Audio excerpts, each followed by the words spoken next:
Welcome to News 6 Extra. I'm Christopher Heath. It is Friday, October the 17th. Just 2 more Fridays until we get to Halloween, Kathleen. Getting spooky. Oh, that's your. Is that your favorite holiday, Halloween? It is getting to be. I think Halloween. They often say Halloween's Christmas for adults, but it kind of is. I mean, Christmas is fun.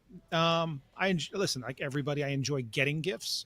I occasionally enjoy giving gifts, mainly getting. I think receiving is definitely my Right. strong suit. But Christmas is a lot of fun too. But Halloween, I don't know. There's just something about like the getting, all the spooky stuff out and decorating the house, and I don't know, just a lot of fun. So Yeah. Do you have your costume all shored up now? It's all no.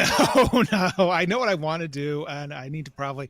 I think that maybe this weekend, if I'm lucky, this weekend, my wife and I will go and try and figure out how to parse together what we're going to do and find out from our sons what they want to do, because that used to be easier when we could just give them costumes and be like, you're going to be a bunny rabbit. Now it's like, I want to be this obscure character from some internet video series, and we're like, what?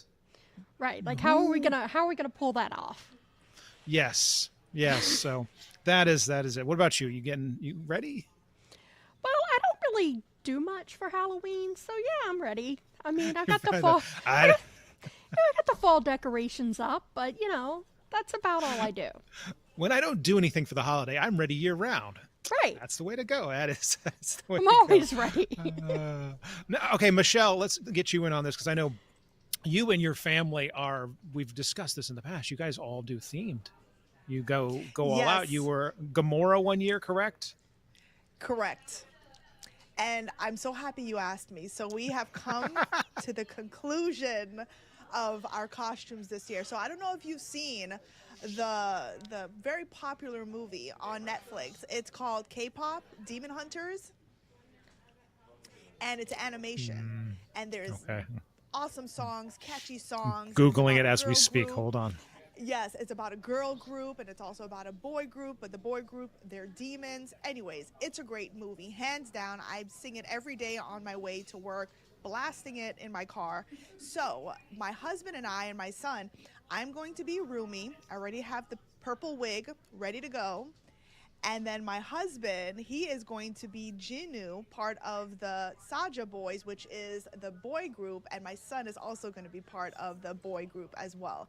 So we already got our costumes, and we're super excited. I'm scrolling through here. Well, okay, so all that pops up is three girls, and I was thinking that doesn't work for your husband and your son. No. I mean, So I'm going to be the girl with the purple hair with the braid. Okay. And she is who again? That's going to be me. That's Rumi. She is the lead singer of the group. Okay. Well, naturally. Okay. Yes. And then and the name of the group is Huntrix. So they hunt demons. And then the boy group, so my husband and my son, they're going to be a few members from that group. There we go. So that's it. I was going to be a plant and keep it simple, but they thought it was kind of boring. So here we are. So I like where this is going. I admire the whole, having the whole family kind of pick. I'm trying to see here. So your husband's going to be which one? You know what? This is. If you put Saja Boys, it's SAJA BOYS, Saja Boys, and they're like in the whole black hat, cloak. They're demons, essentially. They're demons, and they have amazing voices, so they're going to be dressed up as that. I wanted to be a Saja boy, but they said no, I'm a girl, so I need to have a girl costume. So here we are. Okay. All right. I like that. That is good. So you're going to be hunting your husband and your son. Good for you. Exactly. That's right. Nice. Okay. On to the weather. I know if I was paying attention this week, which it's kind of a hit or miss thing for me, we're in that nice period. It's kind of coolish outside. It's good. Of course, Florida standards. We've been enjoying a stretch of gorgeous weather. We've been seeing our wake up temperatures in the 60s over our northern counties like Sumter, Marion, parts of Northern Lake, been waking up in the upper 50s. So I would say that's a nice taste of fall. And we've been continuing that trend for the past week. We're going to hold on to it as we head into the weekend. and I am tracking a front that will be moving into Central Florida Sunday night into Monday. Now, a lot of folks have been asking me, oh my goodness, is this front going to bring in the cooler air? Unfortunately, it's not. By the time it reaches our area, our region, it is going to weaken significantly and it's just going to kick up our winds and may bring a few isolated showers, but it's still going to be fairly warm across Central Florida. So let's go ahead and get right into the forecast here. I do want to start off with a radar image here, just to show you I'm not tracking any rain. Everything is nice and quiet across the region. In fact, it's going to stay quiet as we go through today and tomorrow, and then, like, of course, a few showers possible Sunday and Monday. There are so many things happening across Central Florida. They have fall festivals. If you still need to go out and get a pumpkin, so many pumpkin patches across Central Florida. So the weather is going to be fantastic for that. If you still need to get your pictures in, your family pictures, the setting, the weather is going to be great. So as we take a look at the winds right now, it is gusty across the region. I'm tracking winds between, I would say, 10 to 15 miles per hour sustained out of the northeast, and then gust up to 20 miles per hour really confined along our coastline. Biketoberfest has started out in Daytona Beach. Great weather. Great weather to go out for a ride. If you've never been to Biketoberfest, it is so much fun. The people are great. It's just a great activities out there, and the weather is going to be fantastic for that. If you are planning to head out to the beach, just be careful. We are still tracking strong rip current along our coastline. That's going to continue at least through Saturday. And just giving you a quick peek of the tide schedule, looking at that low tide right now in Daytona Beach, and then the tide beginning to kick up later on this evening. I would say around 6:44, 6:45. High tide in Cocoa Beach is 6:35, and then Flagler Beach, we're looking at that high tide around 7:08. As we take a live look outside here in Daytona Beach, nope. Looks like my camera's not working, but it is busy out there last checked. Temperatures are at 79 degrees, scattered clouds, and we're going to hold on to the upper 70s as we go through majority of the afternoon, and then eventually hitting the lower 80s later on today. So taking a look at your Daytona Bike Week forecast, it'll be warm and breezy today. As we head into tomorrow, we're going to continue to see scattered clouds, nice and dry, abundant sunshine.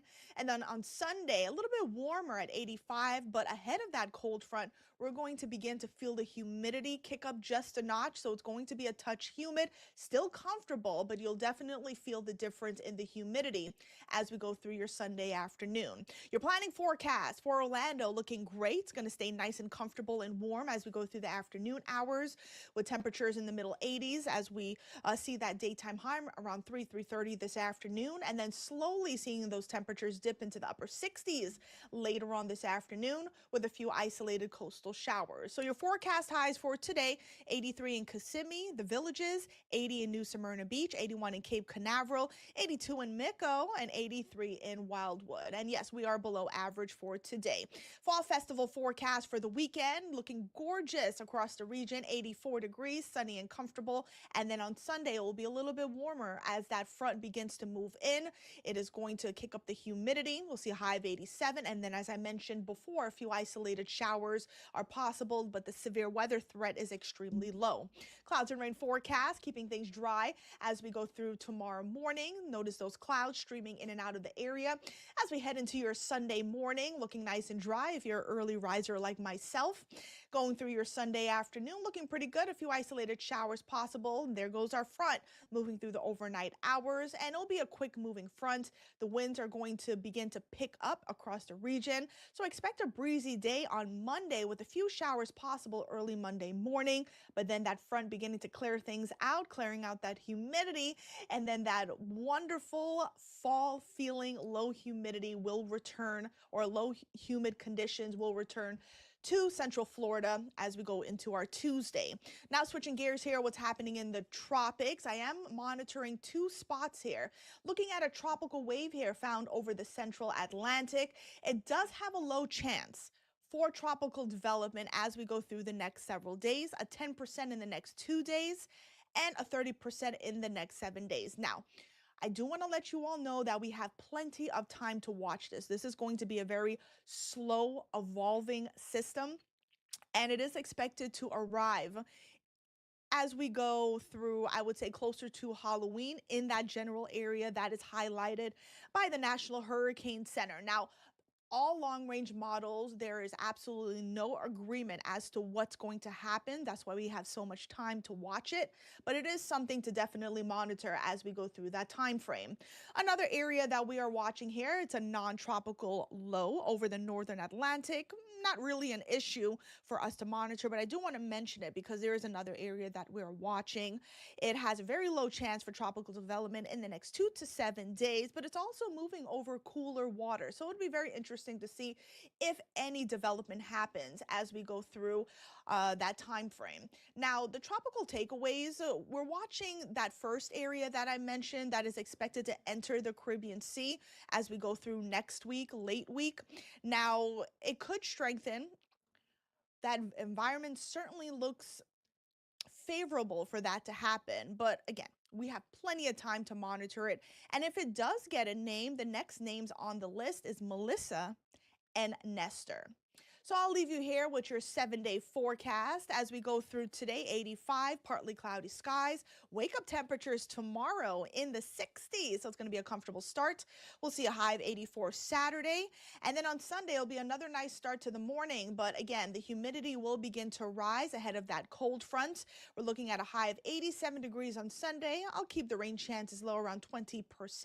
Heading into our Monday, keeping the rain chances around 20% again. Again, that'll be Monday morning with a high of 87. And then Tuesday through Thursday looking fantastic. That wonderful low humidity feeling will return to Central Florida. And you really couldn't ask for a better forecast as we wrap up next week, Chris. Thank you, Michelle. And of course, we'll be seeing you later for the 6 things to do. Thank you, Michelle. That's right. Well, from beautiful weather and a beautiful plan for 6 things to do, we are off to Palm Bay in Brevard County, where controversy continues to swirl. One of the council members there took to social media and had some rather disparaging things to say about Indians and Indian Americans. And the council has asked Governor Ron DeSantis to remove this council member from his office. The governor has not responded to that. So the council moved forward with a censure vote for the council member. And now the council member's attorney is threatening litigation. Angie Casada explains. Chandler Langevin's lawyer making it clear right after Thursday night's meeting that he would be filing a lawsuit. So let's break this down. The council voted 3-2 late Thursday night, formally reprimanding Langevin and stripping him of several powers, including his ability to introduce new agenda items, serve on city boards, or speak during council reports. It follows weeks of backlash after his comments calling to, quote, deport every Indian. At City Hall, dozens of residents spoke out both for and against the move. The mayor called the comments conduct unbecoming and said that they hurt Palm Bay's image, while Langevin claimed he was being targeted for his views. He is supposed to represent every one of us. Doesn't matter if you're black, white, Muslim, Jew, atheist, that is your job. As soon as we start allowing councils to silence its members and take away their primary roles and responsibilities because we disagree with their speech or policy, we set a dangerous precedent that would allow any majority to silence any minority. Now, his attorney, Anthony Sabatini, is calling the censure vote, quote, textbook First Amendment retaliation and totally illegal. The council has also sent a letter to the governor asking for Langevin's suspension, but so far there's been no response from the governor's office. In studio, Angie Casada, News 6. All right, we'll see how that plays out as Palm Bay continues to try and figure out what to do with their council member and his comments about Indians. By the way, Indian Americans, second largest ethnic population in the United States, so pretty good sized constituency in the U.S. So anyway, there that is. All right, stay with us. We'll be right back after this.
All right, welcome back to News 6 Extra. I am Christopher Heath.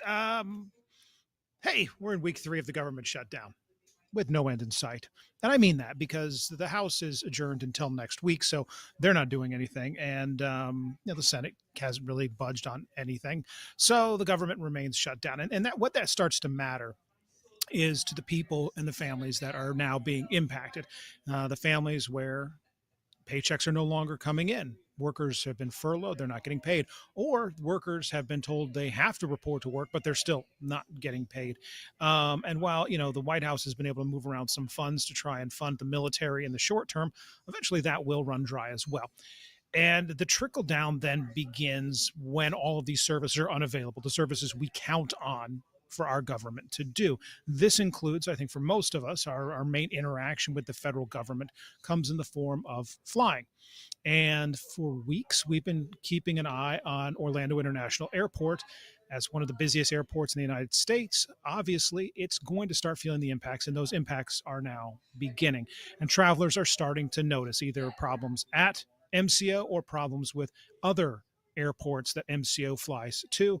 And it's causing all sorts of issues for people trying to get in and out of Orlando International. Stephanie Rodriguez has the story.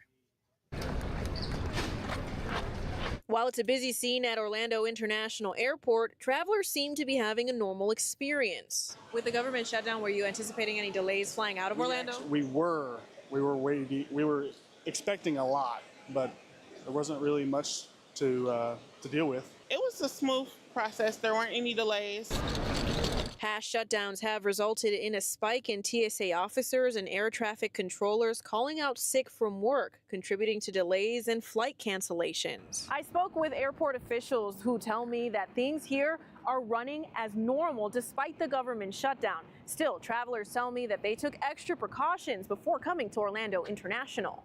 We got here about another 2 hours earlier than we were supposed to. In a statement to guests, the Greater Orlando Aviation Authority says it doesn't anticipate operations at MCO will be affected by the shutdown, and that it has contingency plans in place if there is a, quote, dramatic decrease in the number of TSA agents processing passengers. Meanwhile, air traffic controllers in other airports handed out flyers this week, warning people that the shutdown is putting pressure on staffing and safety. Controllers are federal employees and legally barred from walking off the job, but they can call in sick, causing backed up runways or rescheduled flights, a reality many have prepared for. With the government shutdown, I anticipated maybe even the flight not happening or being delayed. Stephanie Rodriguez, News 6. So from congestion at the airports to congestion at one of our major roads here in Central Florida. If you've ever been in the kind of southeastern part of Orange County near the Osceola County line, you know Narcoossee Road, 2 O's, 2 S's, 2 E's, Narcoossee. The road is designed to handle a certain volume of traffic. The problem is that, well, Osceola is growing, and that section of Orange County, kind of near Lake Nona, is growing as well, and the road just has not kept up.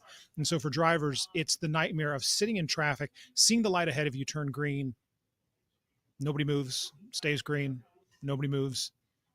Then it goes back to red. That's how backed up the traffic is. News 6 anchor Matt Austin went down there to see what's happening and what could possibly be done to fix it. Imagine you take an elevator to work every morning. These elevators have a limit of how many people they can transport. What if every morning your elevator were overflowing, exceeding the limit? That's similar to what's happening on Narcoossee Road on the border of Orange and Osceola counties. Have you lived here for a while? 5 years. And have you seen it steadily get worse? Yes! It's not fun. It's frustrating because you never know. I mean, sometimes you'll get a break, but even still, it's at least 30 minutes to go about 7 miles. Usually it's 45 minutes. This is a common complaint. The traffic lights are not synced at all. News 6 learned about the problem online. 45 minutes to literally drive down 2 miles down the road is absolutely insane. Absolutely horrible, all stemming from greed. The issue is only getting worse. According to state numbers, in 2022, 38,000 cars took this route per day. 2 years later, more than 58,000 cars are clogging Narcoossee. And this road is only designed to handle 55,000. It's a typical suburban 6-lane arterial But I think what's special is that it's seen an exceptional amount of growth in recent years. Mike Wilson works for MetroPlan Orlando. He says all that growth is coming in southeast Orange County and northern Osceola. The traffic is compressed onto Narcoossee. The big question we're hearing from people is why? Why is it so congested? It's simply, there's no other route for people to take if they want to go north and south. And more people are going to the corridor. MetroPlan Orlando studied the lights, reconfigured them to optimize traffic patterns, but during the evening peak hours from 192 to Boggy Creek, they reduced the drive time by only 36 seconds, and it increased 6 seconds during the morning rush. Drivers didn't even notice. It's bad in the morning and it's bad in the afternoon. If you go down here about 2 or 3 o'clock, it's backed up for about 4 miles every day. All day, every minute, it doesn't matter, every hour. Now, Narcoossee Road is one of the busiest roads in Central Florida. It's right up there with John Young Parkway behind me and Colonial Drive. But unlike those two, Narcoossee does have a glimmer of hope for the future. State Road 534 is expected to clear up a lot of this traffic. However, it's still wrapping up the design phase and won't be ready for many years to come. In Orlando, I'm Matt Austin, News 6. Good old Matt. He shows you the problem. Very creative story there, Kathleen. And then at the end, kind of gives you the old punch in the gut of, hey, it's going to get better, but not soon. It's like toothpaste. Right. Now orange juice. Right. I was on Narcoossee not too long ago, and it was pretty bad. It was the frustration was there, you know. I made the mistake of driving down there one day for something. I was like, oh, I can just pop down. And I got there. I was like, oh my, like, was there an accident up ahead? Is there? Yeah, it is absolutely, like, you would assume traffic would get better just because people would be avoiding it in mass. But well, that is true. If it's your only way in and out, which it really is, it can be tough. So, ooh, fun times. Hey, you know where you can go if you want to check out Narcoossee without going there? Google Street View. Huh? They don't call me the king of transitions for nothing. There you go. The transition. I thank you. The Google cars, we've seen them driving around with a little ball on top that captures all the pictures everywhere. So these have all been put through for what, an art project, correct? Yeah, they're all like, well, it's kind of the unusual things that the camera catches that, you know, besides just mapping the roads. And so now they're on exhibit at this museum in Denmark. Okay. Whoa. Guy's going over the hood of a car. That's a tiger? That's a tiger that was on the wandering. Loose. Yeah. Apparently. Oh, wow. Look at this. Crash pictures. Now, I know there's a trend out there. Yes, that's probably one of them right there. Right. Of people when they know the car's coming through, they see it, they plan stuff. They'll put on like a dinosaur costume, or they'll, do something funny or try and make like a face to try and, have it commemorated in there. Okay. Right. So there are some of those. There were some teens dressed up in different costumes that were, I can't get over the tiger. Wow. I know. I guess there was a tiger that got loose and they just happened to catch it at the right time. But, yeah, I wonder if they do this on purpose, though. I'm with you. Oh, I know there's people that absolutely go out there and try and intentionally get onto the Google Street View and make sure that they get commemorated doing something silly. What is one of the things you can do on Google Street View is you can go, and at the top you can select dates, and you can see that same spot every single time that they've driven by. And it's not all the time, so it may be years come and go between when one car passes and when they do it again. But if you get enough of them, you can tell, especially if you go to like an area, you can see how much it's grown, or if there was an abandoned field and how much the weeds popped up or trees grew. There's a whole thing where you can go to like some of these older cities where they've got these neighborhoods that are kind of on the down slope, and you can go and you can see the deterioration of the home, and then like one time the home's just gone. Now, sadly enough, the house that I grew up in Texas, if you go to Google Street View, it's there. It's been demolished and been rebuilt. Somebody bought our house, and it wasn't that old. Our house was built in 1987. Yeah, that's bought old. It, and immediately just raised it and built a brand new house right there. That's sad. Single tier. Yes, I would be sad about that. So, what are you going to do? I know what you're going to do. You're going to do one of these 6 things that Michelle has for us. That's 2 transitions. That's a twofer. All right, Michelle Morgan with her 6 things to do. Here it is. I'm meteorologist Michelle Morgan. The weather this weekend is looking perfect across Central Florida for all events. I'm at the Dr. Phillips Center, where one great indoor option to kick off the spooky season is the Rock Orchestra by Candlelight, happening this Sunday. It's an event you don't want to miss. This mesmerizing 90-minute show blends iconic rock and metal hits with hauntingly captivating energy. This 14-piece ensemble performs legendary anthems from Metallica, Guns N' Roses to Evanescence in a candlelit setting that brings the music to life. The show starts at 8 p.m. In Lady Lake, Snooki Park is getting a spooky makeover from 7 to 9 p.m. It transforms into a haunted trail where you'll come face to face with zombies, vampires, and all kinds of creepy creatures. Admission is just $5 for a night full of frights. The Fall Art and Craft Fair is happening this weekend in historic Cocoa Village from 10 to 5 on Saturday and 10 to 4 on Sunday. With pleasant weather in the forecast, it's a perfect time to stroll through and check out the 200 artist and crafter booths. Enjoy food trucks, live music, wine and beer, plus there's free parking and it's pet friendly. Looking for another spooky option? Head to the Ponce Inlet Historical Museum this Saturday at 6 p.m. For Ghost of Ponce Past, take a guided tour through local history, and best of all, it's a free event.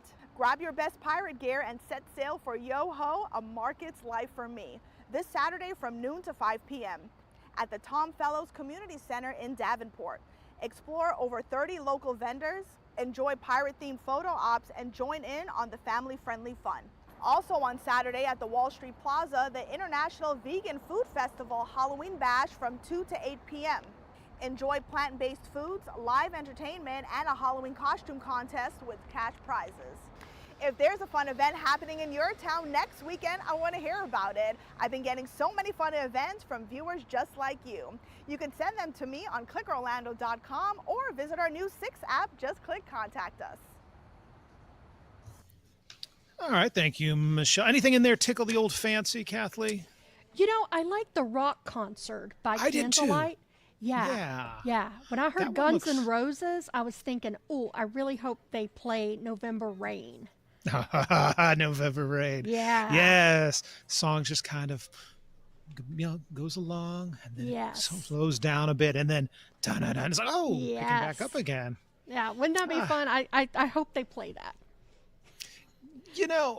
There's a whole trend out there of not just the classical versions of like hard rock, but like when we had our kids, I remember there where you could get like lullabies that were like, Metallica's Fade to Black and stuff. And it was, but it was kind of that lullaby music of kind of like it was a piano box sound.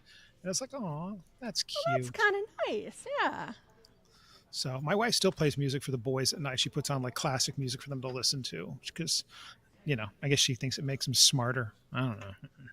Maybe it helps them help them calm down and relax. That's what the chloroform's for. All righty. Oh my God. Kathleen, thank you so much. Have a fantastic weekend. You too. We'll be back at this on Monday to do this all over again. Thank you to Michelle Morgan for the weather and for the 6 things to do. And, of course, thank you for watching. We'll be back here, as I said, on Monday at 12:30 to do this one more time. In the meantime, we break news all the time. That guy might have some breaking news. It's Mike DeForest right there. You never know. On clickorlando.com. Hi, Mike. Get out of my shot, Mike. We'll be on the air today at 4 o'clock for News 6. Otherwise, I will see you back here at 12:30. Have a fantastic weekend. See you then. Bye.